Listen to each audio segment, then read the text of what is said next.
welcome to PropTechBuzz, a business podcast on global PropTech, where we talk to PropTech founders and CEOs from all over the world and learn from them uh, about the exciting startups that they're building.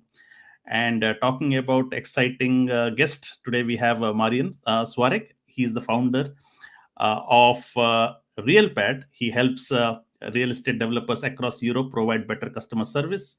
Their vision is to make buying and selling new homes more enjoyable.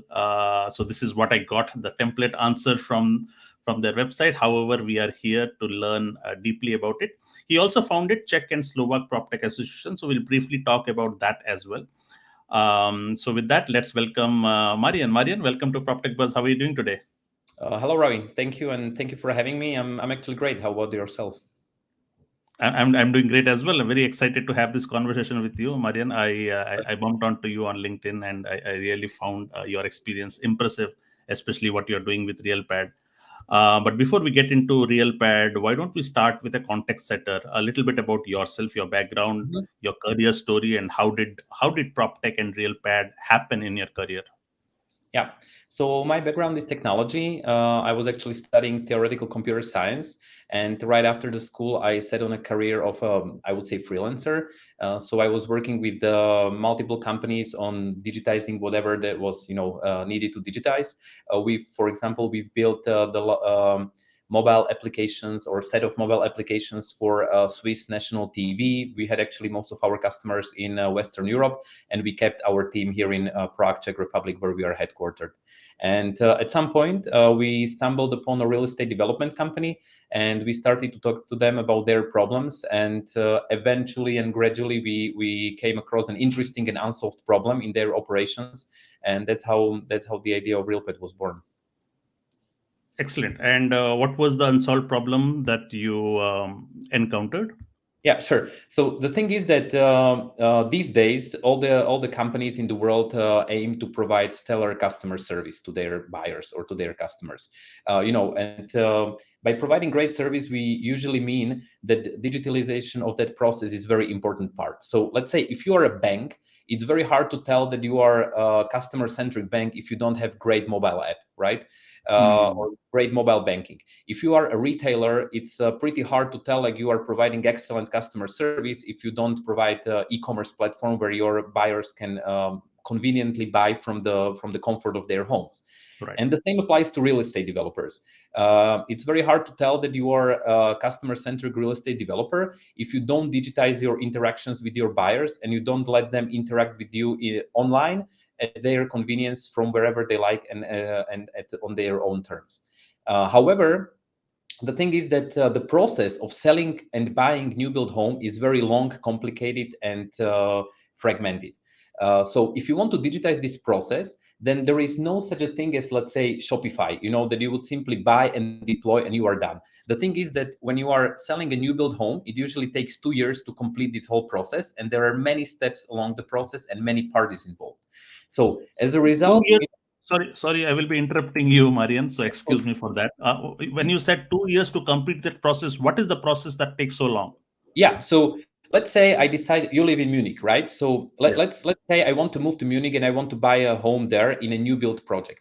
So since the point I inquire about, I'm interested in something in the suburbs of Munich, and I meet the developer until we complete all the steps needed to basically complete the transaction. Most importantly, for the developer to build the actual thing, because most of the sales is happening in the pre-construction phase. Right. So let's say if I am interested right now, most likely I will not sign the contract before summer. And when I Mm. sign the contract in summer, then most likely the developer will start the construction process in September. And when they Mm. start in September, then maybe they will complete and hand over the keys to me in maybe autumn 2025. So Mm. I'm actually headed into 2 years, very long and complicated process between the point when I decided I want to move to Munich and I want to own a home there until I actually own the keys and I am moved in. And Mm. this process contains steps like, maybe I will start even with the finish, like even when I'm being handed over my apartment and everything is ready, then usually we go through the snagging process where I basically comment on actually some defects or what could have been better.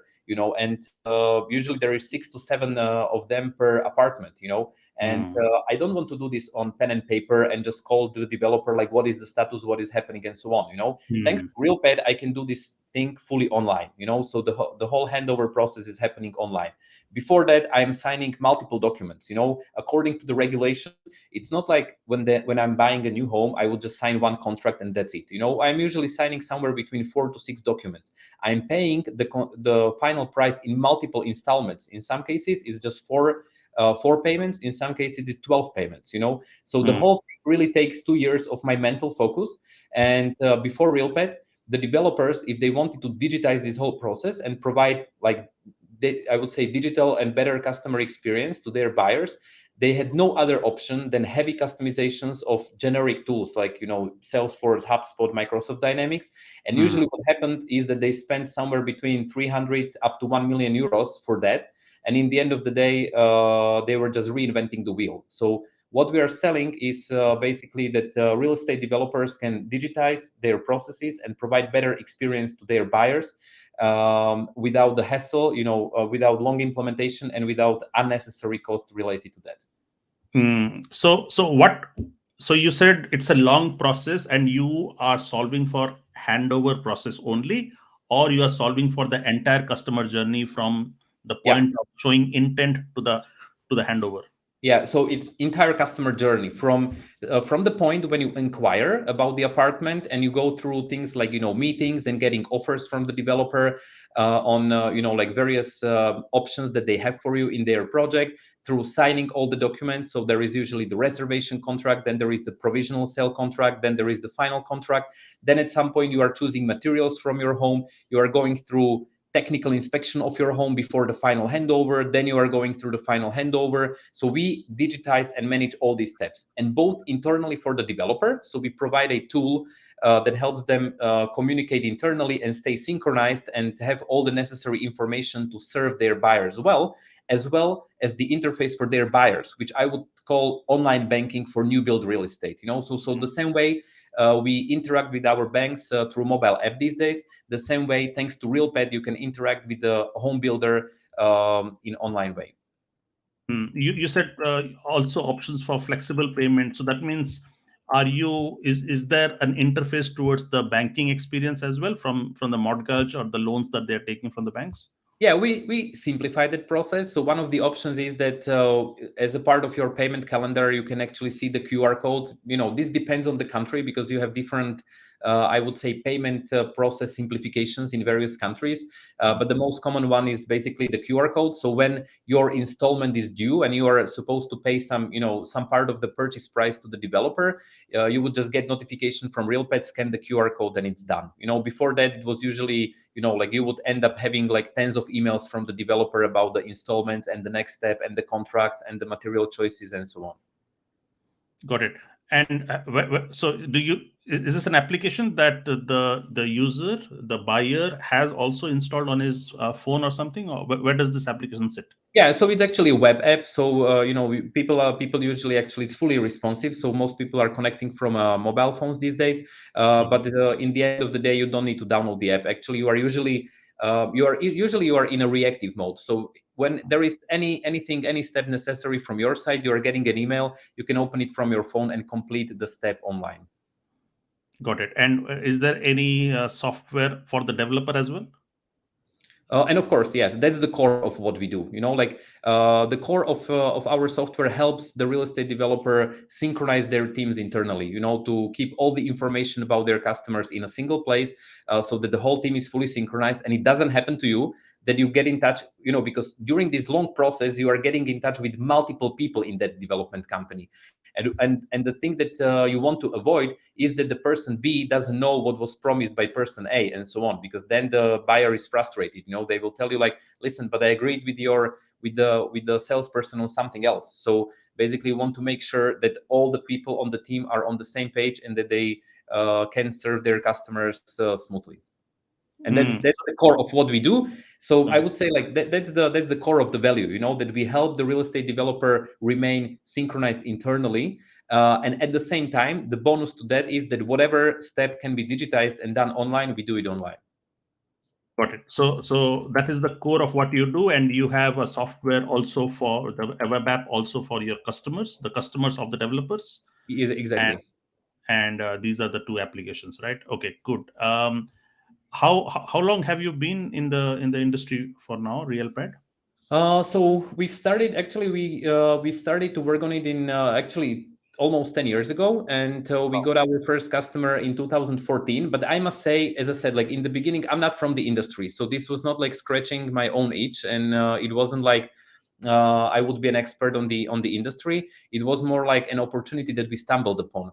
And Mm, in the first 4 or 5 years, this was just one of the projects of my software agency, and we mm. were working on multiple things, you know. And then in 2019, I sold the agency, and from 2020, I'm fully focused on Realpad. So it took some time, you know, as this industry, as I'm sure everybody is mentioning in this podcast, is not the fastest to adopt new technology. So to be honest, like in the first years, I was even hesitant whether this is the thing and whether this industry has this need. But at some point, I actually realized like that there is a huge potential for our solution, that there is a huge gap on the market, and I started to work on Realpad full time from 2020. So since then, the company has grown, you know, from single market to 6 markets where we are active right now, where we have the local offices, plus 6 to 7 more markets where we are piloting with the first customers right now. Oh, nice, nice. See, one of my favorite questions to first-time entrepreneurs is, especially first-time who are building products, is since you had agency already before, Mhm. is is how do they decide whether to commit to a certain industry or a certain product? Because when you commit to it, you are going to give a very big part of your life into this, right? Mhm. So Mhm. you need to be sure whether this is the problem that you want to solve. This is exactly what you want to do. You talked about the this industry being very hard to adopt technologies. There Mhm. is competition. There is friction for people who are already happy with the way it is. So help us understand, how did you decide that this is the problem that you want to solve, and then also tell us what were your initial challenges for letting these customers be aware of your solution and try your solution out. Yeah, sure. Well, I'm not sure there was any particular aha moment in which I would turn from I'm not sure I want to commit to real estate, and then one day I wake up and it's done. It evolved gradually, but the more I learned about industry, I realized, like, first of all, it's a huge industry and it's super important industry. So the process that we are digitizing is one of the most important purchase in people's lives. You are basically buying a place where you will live with your loved ones. You will raise your family. You will probably spend, if you're especially if you're not renting and you're buying, you will most likely spend, let's say, decades of your lives in this place. Right. So it's so important for the people. And then I learned, that the whole process is really very often it's very, very challenging for the developer to keep people super happy during these days. The gap between the expectations, because our expectations are set by companies like Amazon. I want something, I have money, I click online, and tomorrow it's done. And then when you enter real estate with this level of expectations, and this is not the fault of the developers. It's actually Hmm. the reality of this industry. It's still pretty manual. There are still many errors. There is still a lot of friction.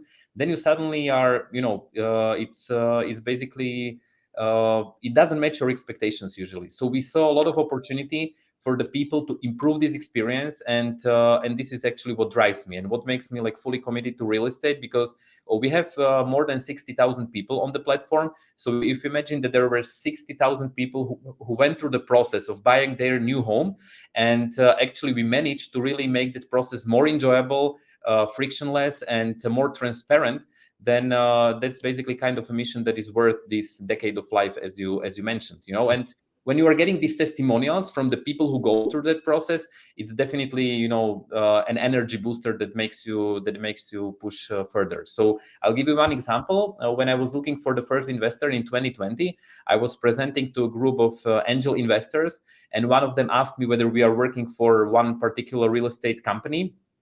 And I told him, yes, we are working with them, and why? And he said, oh, so this solution that they provide to their buyers is actually you. And I said, yes, that's us. And he said, like, I bought from them, and it was my sixth investment apartment I bought in my life.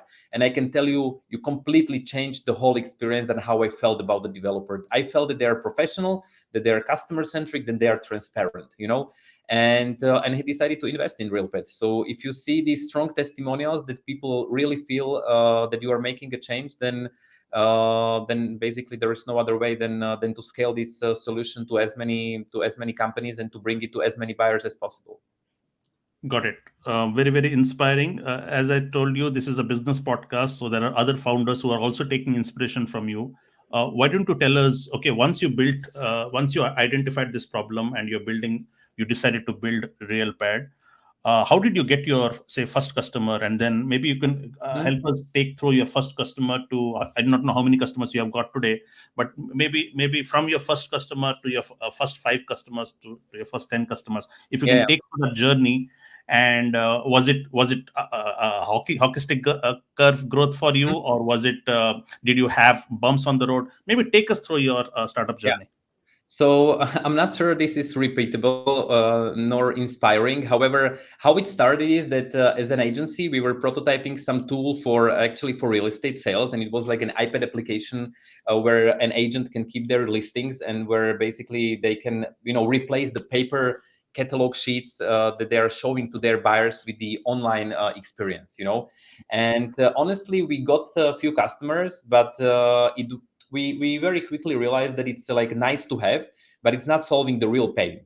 And then what happened is that one of my colleagues was visiting one of the real estate developers who was using this app, and he just noticed that on their table they had a paper with called CRM requirements, and he was like, oh, so you're looking for a CRM? And the guy said, yeah, but it's a nightmare, like everyone is just generic CRM. They can help us with some part, but nobody really fully digitizes what real estate developer does. Hmm. And we were actually at the point where we were kind of looking for a product market fit. So we said like, okay, why don't you build us to build it almost for free? And if it actually works for you, then we will have an opportunity to scale it further. And they said like, okay, let's try. I remember I received a call from the CFO, and she was like, "Listen, why are you building this for so cheap? This is suspicious. Like the nearest offer we have is like maybe 10 times or 20 times more than you. So why 10 times less?" And I said like, "We just want to try to solve this problem. That's it. And you are giving us the opportunity, and and we could fail. So that's why we don't want you to pay for this." But we succeeded. The developer was happy, and in the first year, which was 2014, we got to something like 3 or 4 customers in that first year based on the referrals. Nice. Okay, So and the then whole thing started with the customer. I was not looking for the customer for the solution, but we found the customer with the problem. We solved it for them, and then we started scaling. which is the best way, no? Because most startups that fail have a product, have a solution, but they're looking for a Yeah. problem. So And that was good. also And that was also, by the way, our case. Like the first product we had was one of our customers told us like, you have very beautiful solution to almost non-existent problem, or to a problem that is like nice to have to solve, or nice to have. got it. So we were desperately looking for something from that is going from nice to have to must have. Got it. Excellent. And then so you got your 3 4 customers today. What's the growth like? How many customers have you got We are when you currently say? at we are currently at 130 customers, and we have 6 offices here in Eastern Europe. And as I said, like we are now piloting with the first customers in some Western European markets to determine the best ones for our 130 first. customers within 3 years is impressive, no? No, Within no, no. not That was like in the first year. When I'm saying first year, it was really when we were just piloting Realpad as a part of the agency. So that was long time ago. That was maybe 2014, and then, as I said, like between 2014 and 2019, it was not my only focus. It was just one of the projects we were trying out. And Hmm, maybe in 2019, I think we had something like 20 to 25 customers. And then actually I started to work on it full time. And since the COVID started, actually since last roughly 3 years, we went from those, I don't remember exactly, but maybe from those 20 to 25 customers to current number of 130. got it. And so you mentioned about 60,000 people on the platform. What do you mean by that? Like, because these customers are individual customers? Are you talking about users Yes. within these companies? Okay. No, no, no. So let's put it this way. We are being used by 130 real estate developers, and Hmm. internally, we are being used by more than 2,000 people who are like the staff of the developers. So an average one would be 15 to 16 people. Okay. Got it. So Okay. we have roughly 2,000 people who are working at real estate development companies who are actively engaging with Realpad. And then on the other side, there is 60,000 buyers who are going through this digital platform and who are using Realpad from the perspective of the buyer of a new home. Got it. Excellent. How's this space like with the other players in the market? Like, do you see also players who are solving the same problem? Oh, of course, we are not the only one. I would put it this way: there are many companies who are solving part of the problem. That are not actually digitizing the full customer journey from inquiry to let's say to handover, but they Hmm. focus on some part of that. And I would say there are even tens of companies across Europe doing that. And then, Hmm. to the best of my knowledge, there are 4 to 5 companies in Europe who do exactly what we do. So basically, digitizing the full customer journey of new build homes. And to the best of my knowledge, I think that right now we are number two on the European market. Nice. Number two on the European market. Okay. Yeah, number two, maybe Cool.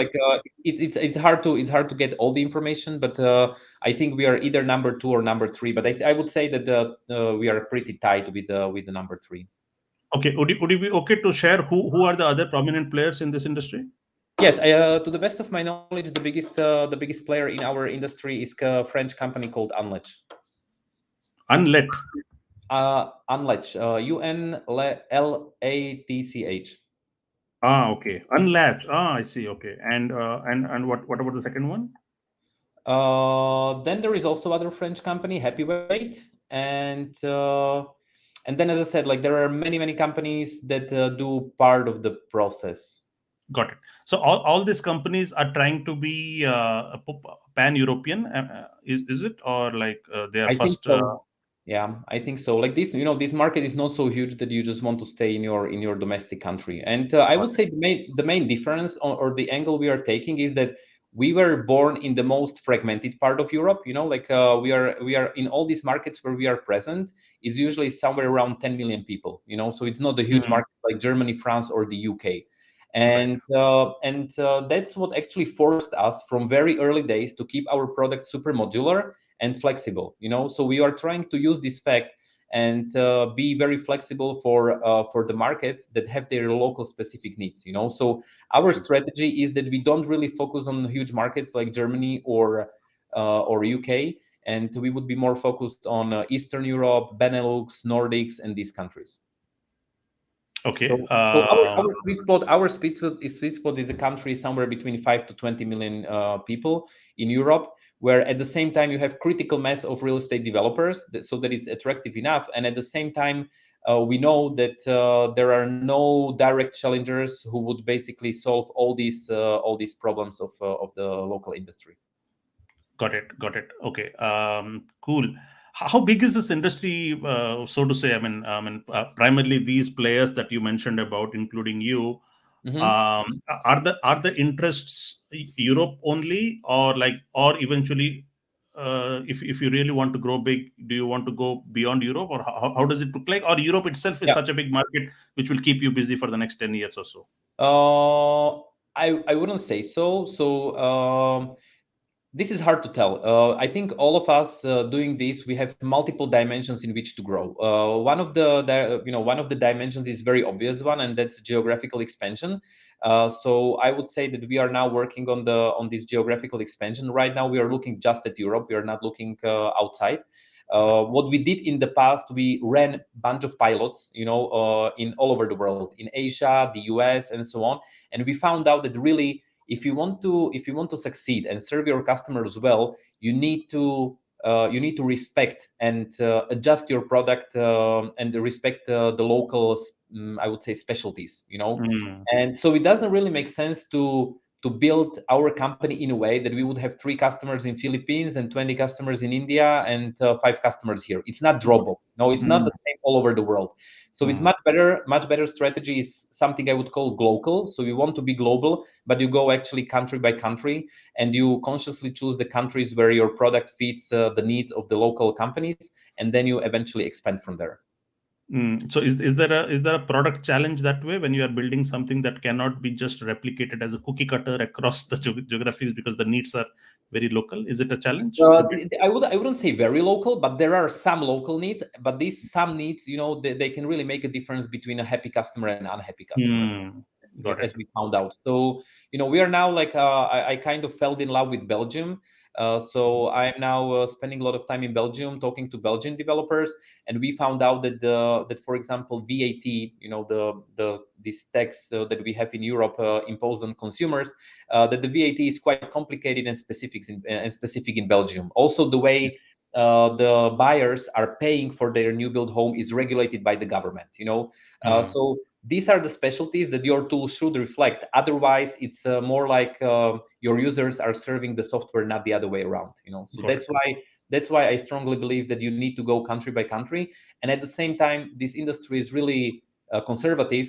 So I think it's very hard to succeed without having local representative. You know, like you are in Munich. I wouldn't say that Munich-based developers are looking for a solution like mine online. They really want to talk to local person. They want to talk to them in German, and they want to be onboarded to the tool in German. So you know, so that's why it's not as you said some cookie cutter that you would just scale globally and it would work like magic. You really need to do the hard job and go country by country, adjust your product, build your local team, build your expertise and reputation. Good. Let's understand the customer here, developers. So primarily, if they are already using a solution, say your Mhm. competitor, and if you have to win them, are you Uh-huh. looking for customers who are not digitized yet, or are you also looking at customers who may be using a competitor product and now you Yeah, want them to change to your product? this is very smart question. So first of all, uh, most customers we know are either large developers who have built their, you know, either completely custom built solution because they Hmm, didn't find any, or they built some customized version of SAP, Salesforce, or Microsoft Dynamics. Okay. got it. In such a case, what we see is some kind of Frankenstein solutions that nobody knows how to use.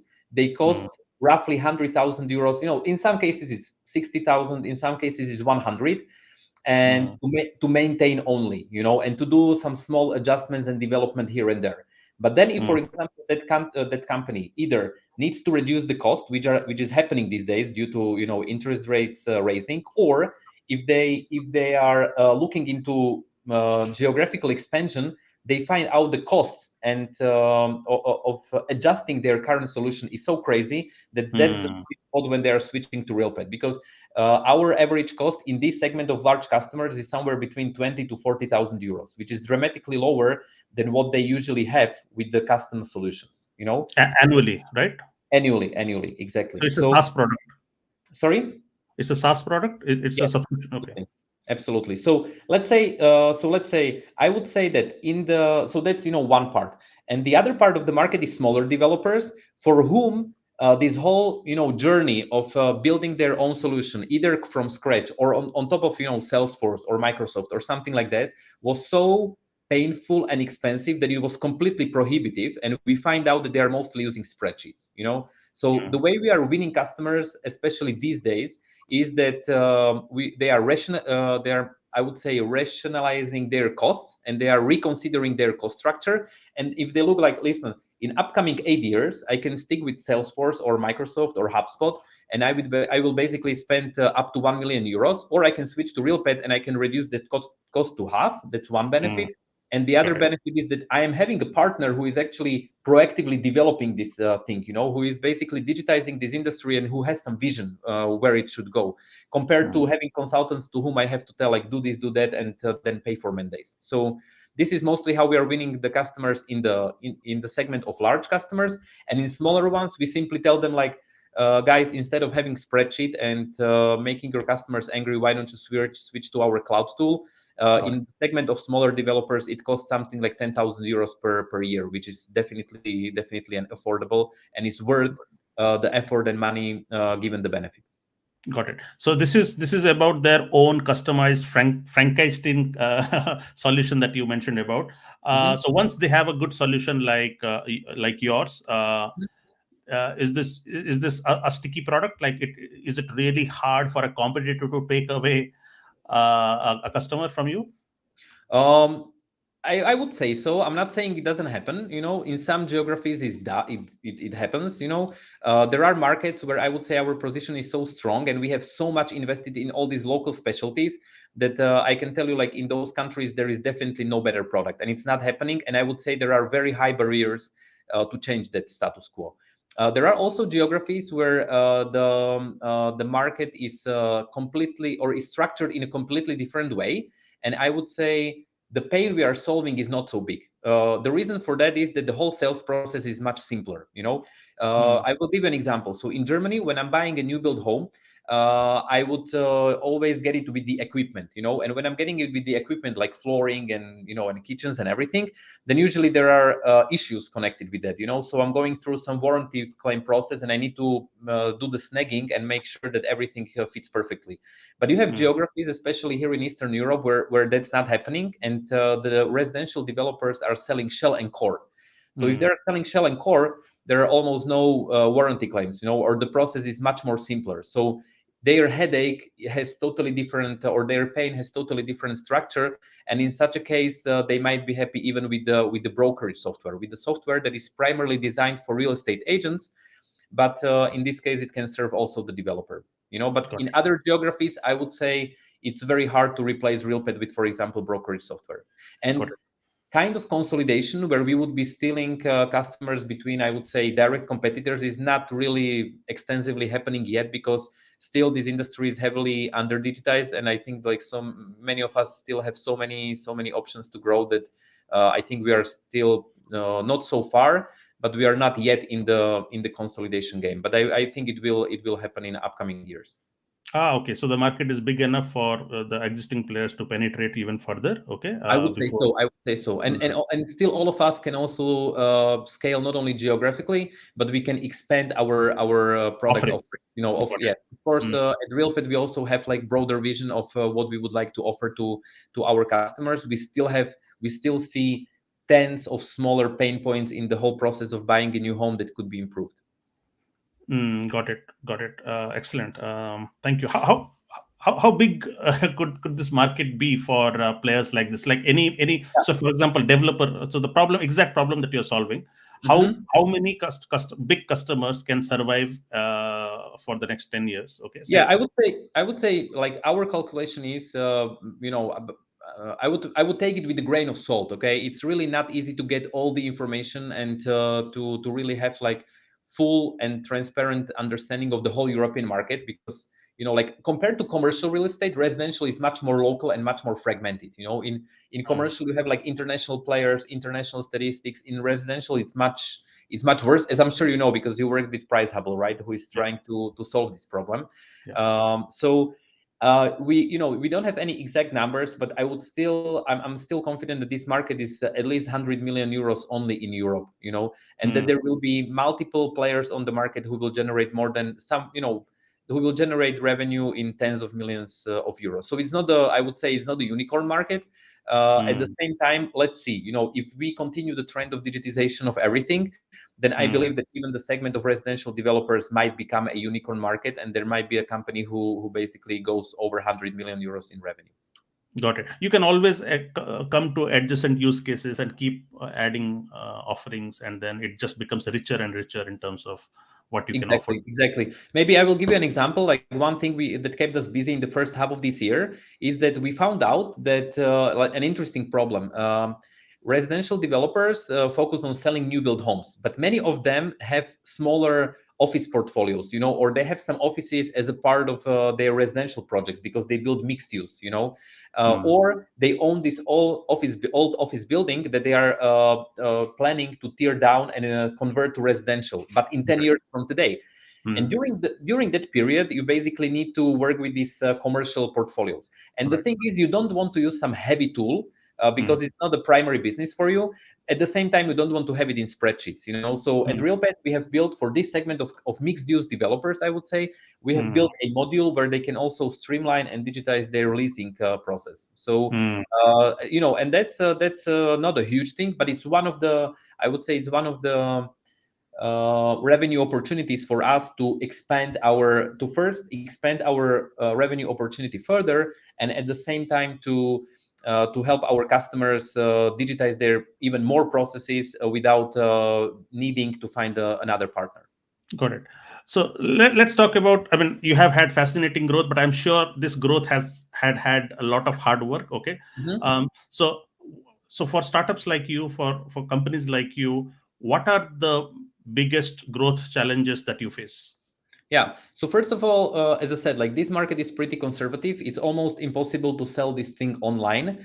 99 or I would say 95% of our sales comes from field sales, from personal interactions. Mm. So that's definitely a challenge. You need to build, you need to hire the best people in all the markets. You know, you need to establish your, I would say, reputation. You need to make your customers feel comfortable working with you, Right. and it takes time, you know, and costs money. So it's not like again, it's not like Dropbox where you just start a website and run Google ads. You know, it doesn't work like that. So Mm. I would say that's one of the hurdles and one of the challenges. The Right. other one is to, as I said, like to keep the product relatively easy to use, and at Mm. the same time to respect all these local specialties. You know, so it's not like again, it's not like Dropbox that you just have one product for a whole Europe. You know, you need to have these adjustments and to respect local specialties without making the product too complicated. You know, so Got it. that's also, like, I would say, what is hard about our business. And in general, it simply takes time, as everything in real estate. But Got that's it. the And fact of life. so conversion of a customer would also be a long cycle, isn't it? You know, it usually works like we call it like the catch-up effect. You know, so when you are starting a new market, you are just banging your head against the wall, and nobody wants to buy because everybody asks, like, who else are you working with? And then you Mm. find the first, progressive customer who says, like, wow, I want to be the first. I want to try this out. And then Mm. all the ones who were refusing, they suddenly convert. So it's like, you are Ah. banging the bottle of ketchup, and it doesn't want to go, and then Oh, it this is the first time I heard about this ketchup effect. Is this a term that everybody knows, or you I'm not came sure. across? I'm not sure, but we are internally we are using this on regular basis. I'm not sure Oh, this is whether we own the copyright on the thing. but this is visually so appealing. It's actually a ketchup effect that you work hard, you're banging, and then suddenly you get a Yeah, lot of these. I can tell you an example in Slovakia. That was our first market to expand, and it was like super frustrating in the beginning, you know, because already all the investors were challenging the fact that our market is not large enough, you know. And Mm. then I think to myself, okay, so it's not large enough, but let's see what we can build here, you know. And then Mm. I go to Slovakia as our first foreign market, and I was actually born in Slovakia. You know, I speak the language, so I thought it wouldn't be that hard, you know. Mm. And then we find out the first company we talk to, they say, listen, we like your solution, but we know some IT company. We just kind of want to copycat it and do it ourselves, you know. And I'm like, okay. So in such a small country where I have maybe 20 potential customers, first one is out. The second Mm. one said, like, we don't need this. Third one, we don't need this. So after first, I don't know, a few months, when we were talking to them, I'm like, okay, I'm completely finished. Like, we have already small market, and it seems that even in such a country as Slovakia, I don't Mm. have more than 3 customers. And Right.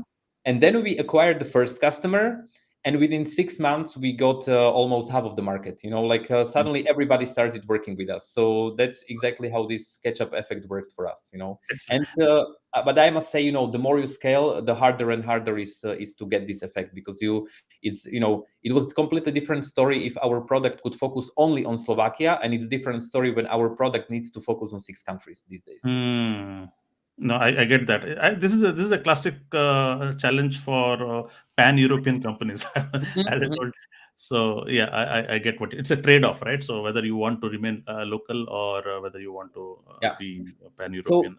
so Yeah. I'm little jealous about companies like PlanRadar who have like who seem, or at least from my perspective, who seem to be solving like very unified problem. So with one product and one solution, you can scale across Europe, across the huge market. And of course, it's an incredible execution challenge, and I totally admire them. How they do it.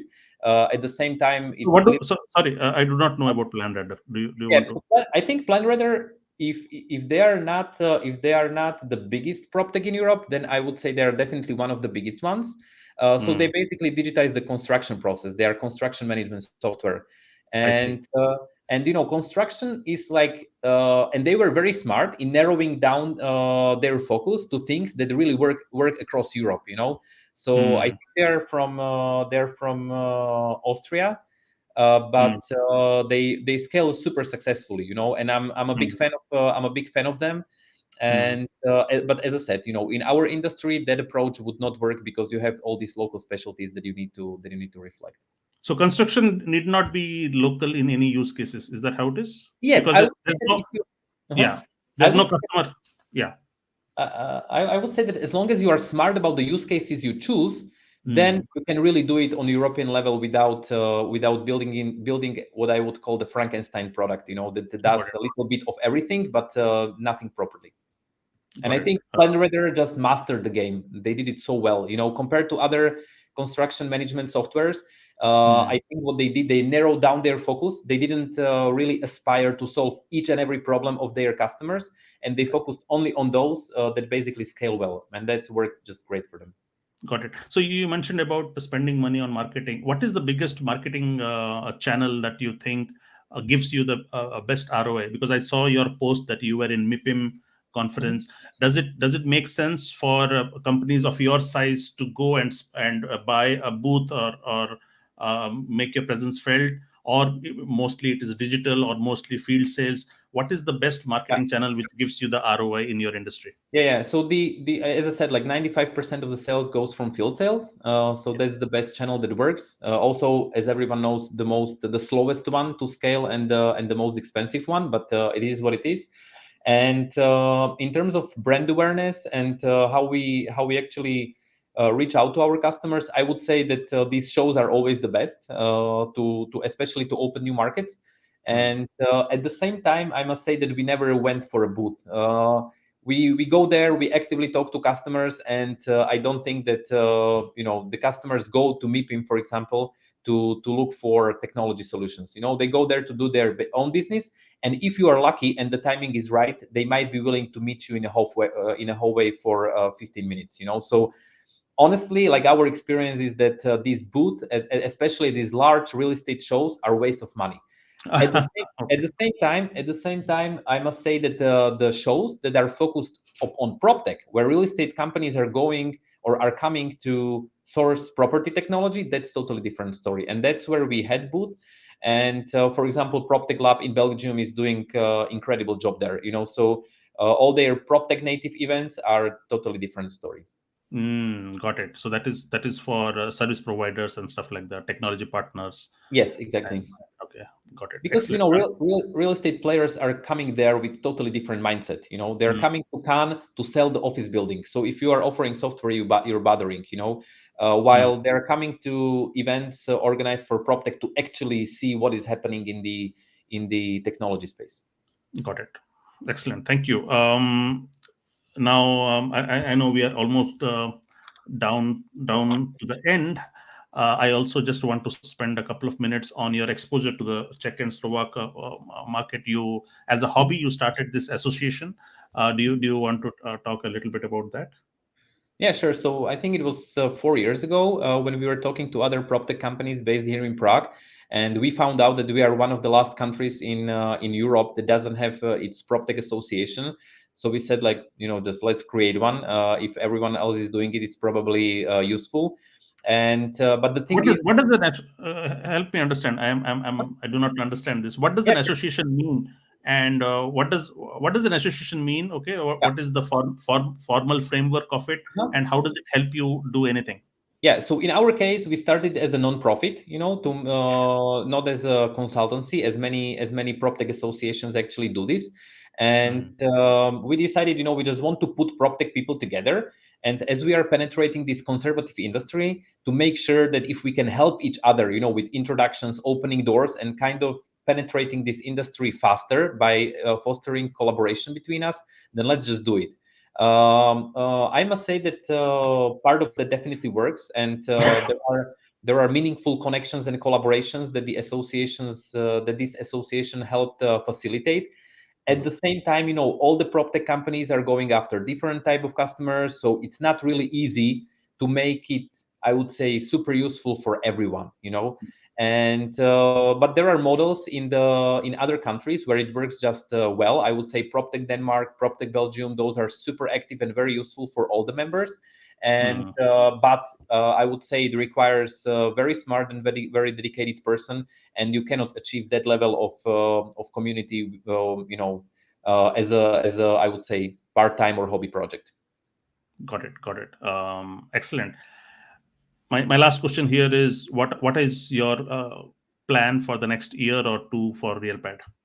Honestly, we don't know yet. The thing is that our market has completely changed in the past 12 months. The market went from red hot, everything that was being built was sold, to sales is actually down in most countries by 50 to 80%. There are only few countries in Europe where residential real estate is being sold and bought at the same pace as it was in 21.